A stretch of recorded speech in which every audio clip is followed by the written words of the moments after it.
আল্লাহ পাক রব্বুল আলামিন ডাকতে বলেন, বান্দা ও দুনিয়ার মানুষ, ও ফুলবাড়িয়া কিরাম, শুনিয়া নেন। আমার আল্লাহ ডাক দিয়া কয়, বান্দা তুমি এত গুনাহ কামাইলা, এত গুনাহ কামাইলা, এই দুনিয়ার মোহে পড়িয়া তুমি নামাজকে ভুলিয়া গেলা, খেরাতকে ভুলিয়া গেলা।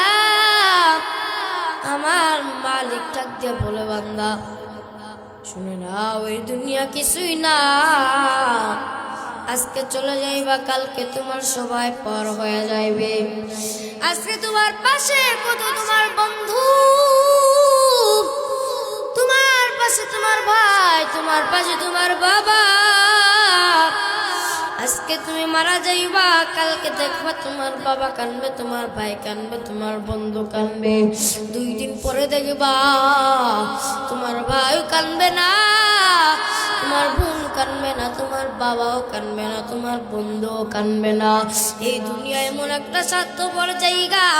এই দুনিয়ায় তুমি যদি আখিরাতের কথা চিন্তা করিয়া যদি আমল কামাইতে পারো, আমার মালিক ডাক দিয়া কয়, আমি আল্লাহ আমার বান্দাকে দুনিয়াতেও ভালোবাসবো, আখিরাতেও আমি আমার বান্দাদেরকে ভালোবেসে তারপরে তাদেরকে জান্নাতে নিয়ে যাবো। যারা বলেন সুবহানাল্লাহ। দেখতে শুনতে মানুষ আমরা, আসল মানুষ না। দেখতে শুনতে মানুষ আমরা, আসল মানুষ না। বাড়ি গাড়ি পাগল আমরা, আল্লাহর পাগল না। রে বাড়ি গাড়ি পাগল আমরা, আল্লাহর পাগল না। দেখতে শুনতে মানুষ আমরা, আসল মানুষ না। বাড়ি গাড়ির পাগল আমরা, আল্লাহর পাগল না। বাড়ি গাড়ির পাগল আমরা, আল্লাহর পাগল না। স্বার্থ টানে ভালোবাসে অন্তর থেকে না, স্বার্থ টানে ভালোবাসে অন্তর থেকে না। ভালোবাসা মিছা কথা বিশ্বাস কইরো না। রে ভালোবাসা মিছা কথা বিশ্বাস কইরো না। এই দুনিয়ার সবাই পর, কেউ তো আপন না। এই দুনিয়ার সবাই পর, কেউ তো আপন না। সাথে যাইবে আমল নামা, ভুইলা যাইও না রে মানুষ।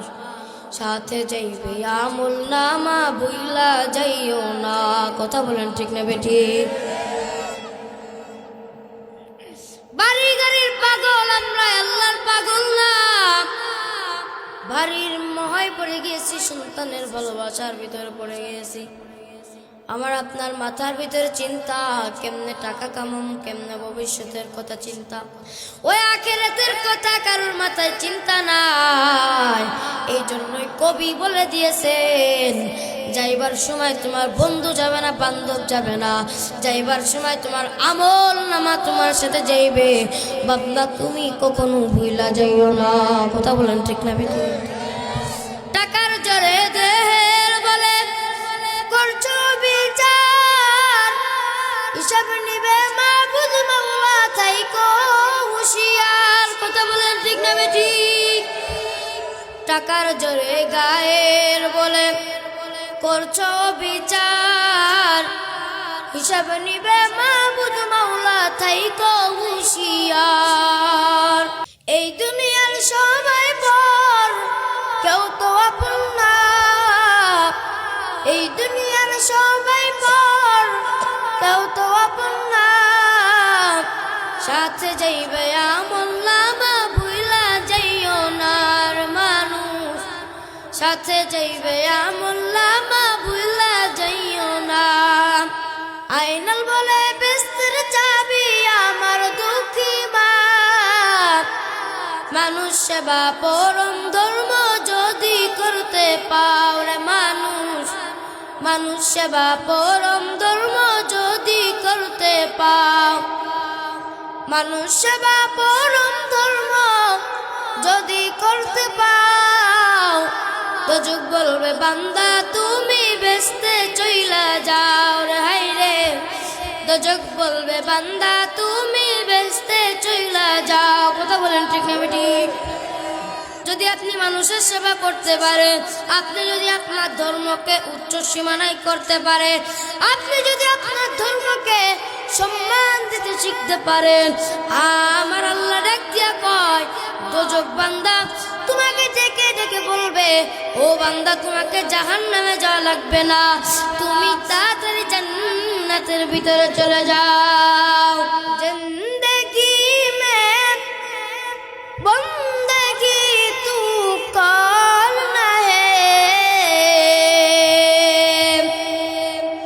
জিন্দেগি মে বন্দেগি শর্মিন্দা হে, জিন্দেগি মে বন্দেগি শর্মিন্দা হে।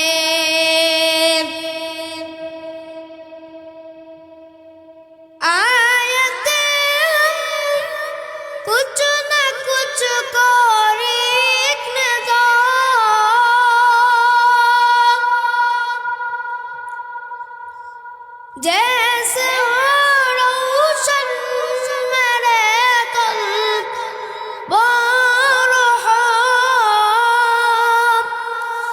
जिंदगी में बंदगी तू करना है,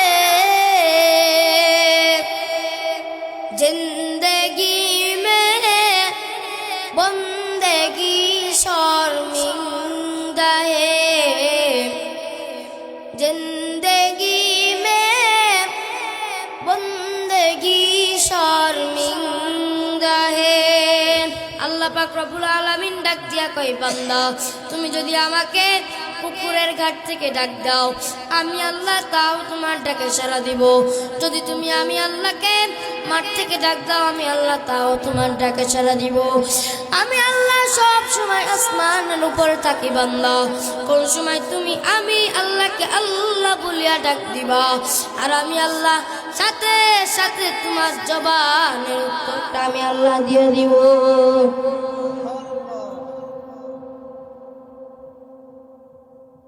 এক আল্লাহর বান্দার ঘটনা শুনিয়ে নেন, আমি আর দুইটা ঘটনা বলে বয়ান শেষ করিয়া দেব, অনেক রাত হয়ে গিয়েছে। এক আল্লাহর বান্দা একদিন দুপুর বেলায় রেস্ট নিয়া যখন সে খাবার খাইয়া যখন বিশ্রাম নিতে যাইবে হঠাৎ তার মাথায় একটা টেনশন আইলো যে জীবনে তো কম গুনাহ করি নাই, কম গুনাহ করি নাই। ওই আল্লাহর বান্দা কেমন চিন্তা করতেছে কত গুনাহ করলাম, কত গুনাহ করলাম, জীবনে তো কোনোদিন কম গুনাহ করে নাই। ওই আল্লাহর বান্দা ভাবে আমি কত সন্তানকে হত্যা করলাম, কত মায়ের বুকটা খালি করিয়া দিলাম, কত নারীকে খুন করলাম, কত যুবককে খুন করিলাম, কত চুরি করলাম, কত ডাকাতি করলাম। আমার মালিক মনে হয় কি আমার আল্লাহ কি আমার গুনাহ মাফ করবেন কি করবেন না? আমার মনের ভিতরে ভয়, আমি এখন কিভাবে আমি মাফ করাইবো, আমার তো গুনাহ মাফ করাইবো। গুনাহ করতে করতে আমার অন্তর না পাক, চক্ষু না পাক, জবান না পাক, আবার শরীর না পাক, আমি এখন কিভাবে গুনাহটাকে মাফ করাইবো? আল্লাহর বান্দা কি করিল? এক গ্রামের এক ইমাম সাহেবের কাছে বলল, হুজুর আমি জীবনে কম গুনাহ করি নাই, হুজুর আপনি আমাকে একটা রাস্তা দেখায়া দেন, এমন একটা রাস্তা দেখা দিবেন যেন আমি জীবনের মতন ভালো হইয়া যাই আর যেন কোনোদিন গুনাহ করতে আমি পারি না। ইমাম সাহেব ডাকতে বললেন, আল্লাহর বান্দা, ও নবীর উম্মতরা, আশিকুর দল, ও ফুলবাড়িয়ার যুবক বাবাজিরা, ও মুরব্বী বাবাজিরা, শুনিয়া নেন, শুনিয়া নেন। আমার মালিক ডাক দিয়া বলে, আমি আল্লাহ যখন শেষ রাইতে যখন পশু পাখি ঘুমায়া যায়, মানুষও যখন ঘুমায় পড়ে, আমি আল্লাহ শেষ রাইতে আমি আল্লাহ প্রথম আসমানে আইসা পড়ি। আমি আল্লাহ থাকি হলো 7 আসমানের উপরে, আমি আল্লাহ সাত আসমান থেকে প্রথম আসমানে আসি, প্রথম আসমানে এসে ডাকি, ও আমার বান্দা বান্দিরা, কে কোনে আসো উঠিয়া পড়ো। আর কি রোগ আমি আল্লাহর কাছে বলো, আমি আল্লাহ মাফ করে দিব। কে কোন সমস্যায় ভোগ করতেছ আমি আল্লাহর কাছে বলো, আমি আল্লাহ তোমার সব রোগ দূর করিয়া দিব। কে কয় টাকার ঋণে ভোগ করতেছ, কে কয় টাকার ঋণে গ্রস্ত হয়ে গেছ, কে কয় টাকার ঋণে বিপদে আছো, আমি আল্লাহর কাছে বলো, আমি আল্লাহ মিনিটের ভিতরে তোমার সব চিন্তা মুক্ত করিয়া দিব। মালিক আবার ইমাম সাহেব মালিকের কথা বলার পরে ওই আল্লাহর বান্দা ওই দিন রাত্রে বাসার ভিতরে আইসা রাত্রেবেলা ঘুমায় না, বান্দার চোখে ঘুম নাই। বিবি ডাক দেয়া বলে, স্বামী আপনি কি ঘুমাইতে যাইবেন না, আপনার কি ঘুম আসতেছে না? স্বামী আবার ডাক দেয়া কয়, বিবি আমার আজকে রাত্রে কোনো ঘুম নাই, আমি আজকে রাত্রে একটা কাম করতে যাইতাছি। বিবি ভয় পেয়ে গিয়েছে, স্বামী তো ভালো না, আজকে আবার না জানি কোন মায়ের বুকটা খালি করিয়া দেয়, তাকে যেন হত্যা করিয়া ফেলাইয়া দেয়। শুনিয়া নেন। এবার বিবি ভয়তে ভয়তে সন্তানদেরকে নিয়ে ঘুমায়া পড়ল। এবার ওই আল্লাহর বান্দা ইমাম সাহেবের কথা মতন মাঝরাইতে উঠা অজু বানায়া যায়, নামাজটা বিছায় নামাজ পড়ি আল্লাহর কাছে কান্দে, ও আসমানের মালিক, ও জমিনের মালিক, আর গুনাহ করব না, আপনি আমার গুনাহ মাফ করিয়া দেন। বিবি ওই দিক থেকে ঘুম ভাঙিয়া গেছে, বিবি ওই দিক থেকে দৌড় মারিয়া উঠা মনে করতেছে কে যেন গুম গুম করিয়া কান্না করতেছে। বিবি আবার পাশের রুমে দরজার ফাঁকা দিয়ে তাকায়, দেখে স্বামী আমার আল্লাহর কাছে হাত তুলে দোয়া চাইতেছে, ক্ষমা চাইতেছে। বিবি দাঁড়ায় দাঁড়ায় দেখতেছে, জাগার সাহসটাও পর্যন্ত পাইতেছে না। হঠাৎ এক সময় আসমান থেকে জবাব আসলো, গায়েবে একটা আওয়াজ ওই আল্লাহর বান্দাকে বললো, আল্লাহর বান্দা ও গুনাহগার, তুই যে তুই কান্দিস না কেন, তোর গুনাহ আমার আল্লাহ মাফ করবে না। এত গুনাহ করছো, এত গুনাহ করছো, গুনাহ করতে করতে আমার আল্লাহ ডাক দিয়া কয়, গুনাহ করতে করতে তোমার অন্তরটাকে নাপাক বানায় ফেলছো, আমি আল্লাহ তোমার নামটাকে জাহান্নামীদের খাতায় লিখিয়া দিয়েছি, আমি আল্লাহ তোমার গুনাহ আর কোনদিন মাফ করব না। আল্লাহর বান্দাটা চিৎকার পেরে পেরে কান্না করতেছে। বিবি এবার ডাক দিয়া কয়, স্বামী আপনি কেন কান্না করতেছেন? আপনাকে তো বলেই দিল আপনার গুনাহ আল্লাহ কোনদিন মাফ করবে না, কারণ আপনি যেত পরিমাণ গুনাহ করেছেন আপনার নামটা জাহান্নামীদের খাতায় লেখা হয়ে গিয়েছে। ও স্বামী আপনি যতই কান্না করেন না কেন আপনার গুনাহ মাফ করবে না। আল্লাহর বান্দা ডাক দিয়া কয়, বিবি এই দরজা ছাড়া আর কোন দরজা আছে নাকি? আমি কান্না বন্ধ করিয়া দিব, তুমি আমার কাছে বলো এই দরজা ছাড়া আর কোন দরজা আছে নাকি? যদি আর কোন দরজা থাকে আমি স্বামী এই দরজা বাদ দিয়া অন্য দরজায় যে মাপ চাইব। বিবি এবার ডাক দিয়া কয়, স্বামী না না, এই দরজা ছাড়া আর কোনো দরজা নাই, এটাই হলো শেষ দরজা। এই দরজায় যদি কেউ পাস করতে পারে আমার আসমানের মালিক তার জীবনে সব গুনাহ মাফ করে দেয় মিনিটের ভিতরে। সুবহানাল্লাহ। এবার ওই আল্লাহর বান্দা বিবিকে ডাক দিয়া কয়, বিবি যেহেতু এই দরজা ছাড়া আর কোনো দরজা নাই, আমি স্বামী এই দরজা ছাড়া আর কোনো দরজায় যাব না। কারণ কি জানো, কান্নার কাম হলো আমি বান্দার, আর মাফ করবেন কি করবেন না সেটার কাম হলো আমার আল্লাহর। কথা বলেন ঠিক না বেটে? এবার বান্দা এই কথা বলার পরে তখন চিৎকার পেরে পেরে আবার কান্না শুরু করিয়া দিল। হঠাৎ একটা আওয়াজ বলল, আল্লাহর বান্দা আর চোখের পানি খরচ করিও না, কারণ আমার আল্লাহ জাহান্নামীদের খাতা থেকে তোমার নামটা উঠায়া জান্নাতীদের খাতায় তোমার নামটা লেখায়া দিছে। যারা বলেন সুবহানাল্লাহ। तकबीर में कलमा में नमाजू में आजा में, तकबीर में कलमा में नमाजू में आजा में,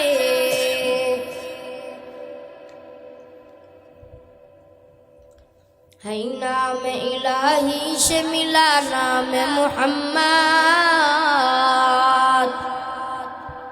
है नाम इलाही से मिला नाम मुहम्मद।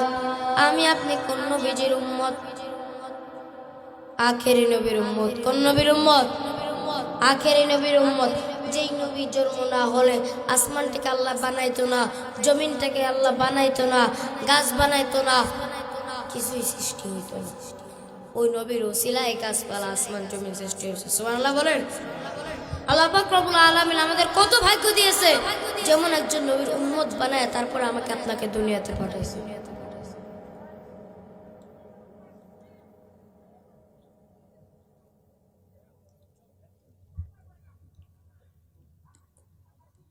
দেখছেন আল্লাহ পাক রব্বুল আলামিন বলে বান্দা এত গুনাহগার ছিল।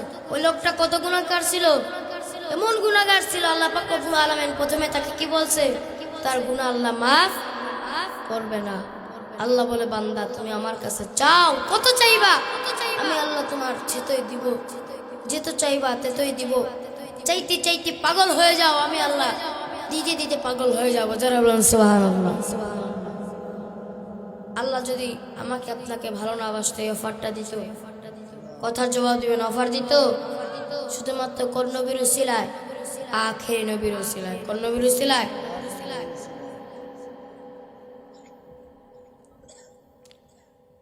এই জন্যই যেত গুনাহ করেন না কেন, শুধু আল্লাহর কাছে মাফ চাইবেন। কার কাছে? আল্লাহর কাছে মাফ চাইবেন, আল্লাহ মাফ করে দিবেন। একদিন একটা বান্দা এমন গুনাহগার, গুনার কোন শেষ নাই। যুবক, আপনাদের মতন যুবক যারা আছেন শুনিয়া নেন, এত গুনাহ করতেছে, এত গুনাহ করতেছে। গ্রামবাসী ভাবিয়া নিল যে এত গুনাহ করতেছে, এত গুনাহ করতেছে, তাকে এই গ্রামে রাখা যাবে না। এবার গ্রামবাসী একটা সিদ্ধান্ত নিয়ে নিল যে এই গ্রাম থেকে তাকে খেদায়া দিতে হবে। এবার ওই সন্তানটার মা বাবার কাছে যে বলল, আপনারা কি আপনাদের এই সন্তানকে রাখতে চান? মা বাবাও বলল, না না, এমন গুনাহগার সন্তানকে আমরা রাখতে চাই না। গ্রামবাসীরা মিলে তাকে তার হাত বাঁধলো, পাও বাঁধলো, হাত পাও বেঁধে ওই গভীর ভয়ানক জঙ্গলের ভিতরে, মানুষ নাই, পশু পাখির জঙ্গল, ওই জঙ্গলের ভিতরে হাত পাও বেঁধে বান্দাকে ফেলে তো আসলো। আমার আল্লাহ ডাক দিয়া কয়, ওই বান্দাটা এতিমের মতন হয়ে গিয়েছে, মাও নাই, বাবাও নাই, একা একা জঙ্গলের ভিতর। ওই বান্দাটা দুয়াও করতে পারে না, হাত বাঁধতাম, ওই বান্দাটা মরে পচে গন্ধ হয়ে যেতেছে। গ্রামবাসীরা তার দাফন করে না, কাফন করে না। আমার ওই আসমানের মালিক মুসা নবীর জামানার ঘটনা। আমার আল্লাহ মুসা নবী একদিন রাত্রেবেলা ঘুমাইতেছেন, আমার আল্লাহ মুসা নবীর স্বপ্নের ভিতরে দেখায় দিলেন, ও মুসা, তোমাদের পাশের গ্রামে একটা যুবক জঙ্গলের ভিতরে পচে দুর্গন্ধ হয়ে যেতেছে। ও মুসা, তাড়াতাড়ি যাও, ওই লাশটাকে দাফন কাফন করিয়া দাও। এবার মুসা নবী তার দল বল নিয়া ওই গ্রামে যাইয়া এবার লোকজনের কাছ থেকে জানাজানি হলো, এই যুবক যুবকটা এত গুনাহগার ছিল, এত গুনাহগার ছিল, গুনার কোনো শেষ তার ছিল না। এমন গুনাহ করতো, এমন গুনাহ করতো, গুনাহ করতে করতে এই জমিনটাকে নাপাক বানায় ফেলছে। এই জন্যই আমরা ওই বান্দার হাত বান্দা পাও বান্দা তাকে ওই জঙ্গলের ভিতরে ফেলা দিয়েছি। এবার মুসা নবী তার দলবল নিয়া জঙ্গল থেকে বান্দাটাকে উঠায়া এবার দাফন কাফন করায়া, গোসল করায়া, দাফন কাফন করায়া ওই দিন রাত্রেবেলা আল্লাহর কাছে বলে, ও আসমানের মালিক, আপনি তো বলছেন ওই বান্দা নাকি আপনার খাঁটি বান্দা, ওই বান্দা নাকি আপনার ওলি, ওই বান্দা নাকি আপনার প্রিয় আসে। কিন্তু গ্রামের লোকজন বলতেছে তার মতন গুনাহগার এই গ্রামে আর কেউ ছিল না। আমার আল্লাহ ডাক দিয়া কয়, মুসা, যেদিন তাকে ওই অন্ধকার ওই জঙ্গলের ভিতরে ফেলাইয়া দিয়েছিল, ওই বান্দাটা দোয়াও করতে পারে না, আমি আল্লাহর কাছে কিছু বলতে পারে না। আমি আল্লাহর কাছে মনে মনে বলে, ও আসমানের মালিক, আমি এখন পশু পাখির খাবার, ও আল্লাহ, যাওয়ার কালে তোমার কাছে বলিয়া যাইতে চাই, ও মালিক, আপনি আমাকে মাফ করিয়া দেন, আমার গুনাহগাতাকে মাফ করিয়া দেন। মালিক, আমি আর জীবনে গুনাহ করব না। ও মুসা, তুমি তো জানো আমি আল্লাহর এক নাম মালিক, আমি আল্লাহর এক নাম গফফার, আমি আল্লাহর এক নাম রহমান, আমি আল্লাহর এক নাম দয়ালু,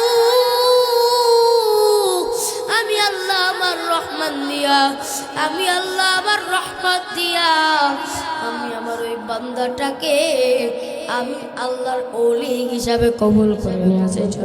আল্লাহু আকবার। এমন মায়ার নবীর উম্মত আমরা। আমার মালিক ডাক দিয়া কয়, বান্দা, জীবনে কম গুনাহ কামাও নাই, আমি আল্লাহর কাছে যেই সময় হাত তুলবা আমি আল্লাহ প্রত্যেকটা সময় তোমার গুনাহ মাফ করিয়া দেব। আল্লাহ পাক রব্বুল আলামিন আমাদের সকলকে নেক হাত দান করে দেন, সকলে বলে আমিন। আল্লাহ পাক রব্বুল আলামিন এই গ্রামবাসীদেরকে কবুল করেন, সকলে বলে আমিন। আজকে থেকে যা যা 5 ওয়াক্ত নামাজ আদায় করবেন, দোনো হাত তুলে আমার আল্লাহকে দেখায় দেন, হাত তুলেন, হাত তুলেন। আল্লাহ পাক রব্বুল আলামিন আমাদের সকলকে কবুল করেন, সকলে বলে আমিন। মহিলা প্যান্ডেলে সবাই হাত তোলেন, হাত তুলে আল্লাহর কাছে ওয়াদা করেন, ও আসমানের মালিক, ও জমিনের মালিক, আপনি আমাদের সকলকে 5 ওয়াক্ত নামাজের বানায় দেন, সকলে বলে আমিন। আল্লাহ পাক রব্বুল আলামিন আমাদের সকলকে নেক হাত দান করে দেন, সকলে বলে আমিন। আল্লাহ পাক রব্বুল আলামিন এই মাদ্রাসাটাকে কবুল করেন, সকলে বলে আমিন। এই মাদ্রাসায় বেশি বেশি দান করার উসিলা আল্লাহ পাক রব্বুল আলামিন এই গ্রামবাসীদের ভিতরে যেন দিয়ে দেয়, সকলে বলে আমিন। আল্লাহুম্মা আমিন। রব্বির হামহুমা কামা রব্বায়ানি সগীরা। রব্বানা তাকাব্বাল মিন্না ইন্নাকা আনতাস সামিউল আলিম ওয়া তুব আলাইনা ইন্নাকা আনতাত তাওয়াবুর রহিম। ইয়া আল্লাহ, আপনার কাছে হাত তুলেছি আল্লাহ, আপনি আমাদের সকলকে কবুল করিয়া নেন। ইয়া আল্লাহ, আপনি আমাদের সকলকে নেক হাত দান করিয়া দেন। ইয়া আল্লাহ, আমার পাশে কত মুরব্বীগণ দাঁড়া রয়েছে ওনার মাওলা, আমার পাশে কত মুরব্বী বাবারা বসিয়া রয়েছে। ইয়া আল্লাহ, তুমি তাদের সকলের গুনাহগাতাকে মাফ করিয়া দাও। ইয়া আল্লাহ, দুয়ার গুনাহগার বান্দাদেরকে নিয়ে মাওলা হাত তুলছি। ইয়া আল্লাহ, সকলকে নিয়ে মুনাজাত করতেছি। ইয়া আল্লাহ, এই বগুড়া শেরপুর এলাকাবাসীদেরকে তুমি কবুল করিয়া নাও, এই ফুলবাড়িয়ার লোকদেরকে তুমি কবুল করিয়া নাও। ইয়া আল্লাহ, আমি একজন মুসাফির মানুষ মাওলা, আমার দোয়া তুমি কবুল করবা। তুমি তো বলছো এই দোয়া আমি আল্লাহ কবুল করে আনি। ইয়া আল্লাহ তুমি আমাদের সকলকে কবুল করিয়া দাও। ইয়া আল্লাহ তোমার এখানে কত গুনাহগার বান্দা বান্দি, ইয়া আল্লাহ পুত্র আলার আম্মা জানেরা কত গুনাহ কামাইছে মাওলা, তুমি তাদের সকলের গুনাহটাকে মাফ করিয়া দাও। ইয়া আল্লাহ গুনাহ করতে করতে অন্তরটা নাপাক করে ফেলছি, নিজের চক্ষুটা নাপাক করে ফেলছি।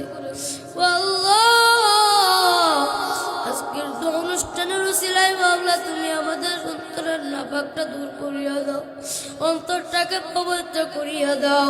ইয়া আল্লাহ জবানটাকে পবিত্র করিয়া দাও। আদর কর ইয়া মানুষ আল্লাহ বানায়া,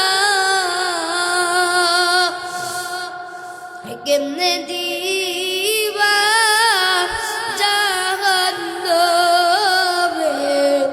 ফেলিয়া, কেমনে দিবা জাহান্নামে ফেলিয়া। বান্দা যখন জাহান্নামে জ্বলিবে, বান্দা যখন জাহান্নামে জ্বলিবে, গায়ের গোশত পয়সা পয়সা করিবে, গায়ের গোশত পয়সা পয়সা করিবে। ইয়া আল্লাহ ওই জাহান্নাম থেকে আপনি আমাদেরকে মুক্ত করিয়া দেন, গুনার পথ থেকে সরিয়ে দেন, সওয়াবের পথে আমাদেরকে নিয়ে দেন। ইয়া আল্লাহ এই গ্রামবাসীদের সকলকে আপনি 5 ওয়াক্তের নামাজি বানায়া দেন। ইয়া আল্লাহ পদ্মালের আম্মা জানেদেরকে, ইয়া আল্লাহ এই গ্রামবাসীদের মহিলাদেরকে তুমি পদ্মাশীল বানায়া দাও। ইয়া আল্লাহ যেই মাদ্রাসার উদ্যোগে মাহফিলটা দিয়েছেন মাওলা, ওই মাদ্রাসাকে তুমি কবুল করিয়া নাও। ইয়া আল্লাহ ওই মাদ্রাসার অভাব তুমি দূর করিয়া দাও, মাদ্রাসার প্রত্যেকটা সন্তানকে তুমি হক্কানি আলেম হিসেবে কবুল করিয়া নাও। ইয়া আল্লাহ প্রত্যেকটা মায়ের ঘরে ঘরে এরকম সন্তান তুমি দান করিয়া দাও, হাফেজওয়ালা কুরআনওয়ালা আল্লাহ সন্তান দান করিয়া দাও, দিনের জন্য খেদমত করতে পারে মাওলা তুমি সেই কবুল করিয়া নাও। এই মাদ্রাসাটা যেন একদিন বাংলাদেশের আল্লাহ পরমানের মাদ্রাসা হইতে পারে, ইয়া আল্লাহ তুমি সেই কবুল করিয়া নাও। আসমানের বেলা আসমানে উঠা নাও, জমিনের বেলা জমিনে উঠা নাও। ইয়া আল্লাহ অনেকের মা নাই বাবা নাই, যাদের মা গারা ইয়াতিম বাবা গারা ইয়াতিম, ইয়া আল্লাহ আম্মা জানেন যাদের মা নাই বাবা নাই, তাদের পিতা মাতার কবর কেন আপনি জান্নাতের বাগান বানায়া দেন। ইয়া আল্লাহ এই মাদ্রাসার প্রত্যেকটা উস্তাদদেরকে আপনি কবুল করিয়া নেন, প্রত্যেকটা উস্তাদদেরকে মাওলা জান্নাতের দরজা হিসাবে কবুল করিয়া নেন, প্রত্যেকটা সন্তানকে মাওলা তুমি দ্বীনের খাদেম হিসাবে কবুল করিয়া নাও, প্রত্যেকটা সন্তানকে আল্লাহ তুমি ওই জান্নাতে যাওয়ার আগে যেন তারা পিতা মাতাকে নূরে টুপি পরায় পরায় যেন জান্নাতে নিয়ে যাইতে পারে। ইয়া আল্লাহ তুমি সেই তৌফিক দান করিয়া দাও। ইয়া আল্লাহ মাদ্রাসার বড় হুজুরকে তুমি কবুল করিয়া নাও, মুরব্বীদেরকে তুমি কবুল করিয়া নাও। সুবহান রাব্বিকা রাব্বিল ইজ্জাতি আম্মা ইয়াসিফুন ওয়া সালামুন আলাল মুরসালিন। ইয়া আল্লাহ তোমার কাছে একটা দোয়া করব মাওলা, এই গ্রামবাসীরা যেন পরের বার যেন আরো বড় করে অনুষ্ঠান দিতে পারে মাওলা, সেই তৌফিক দান করিয়া দাও। এই মাদ্রাসাকে তুমি আসমানের বেলা আসমানে উঠাই নিও, জমিনের বেলা জমিনে উঠাই নিও, এই মাদ্রাসাকে তুমি কিয়ামত পর্যন্ত কবুল করিয়া নাও। সুবহান রাব্বিকা রাব্বিল ইজ্জাতি আম্মা ইয়াসিফুন ওয়া সালামুন আলাল মুরসালিন। মালিক যেদিন মরণ দিয়া দিবেন, মালাকুল মাউতকে যেদিন পাঠিয়ে দিবেন, আমাদের সকলের জবানে জারি করিয়া দেন মধুর কালিমা কালিমাতুত তাইয়্যিবা লা ইলাহা ইল্লাল্লাহু মুহাম্মাদুর রাসূলুল্লাহ।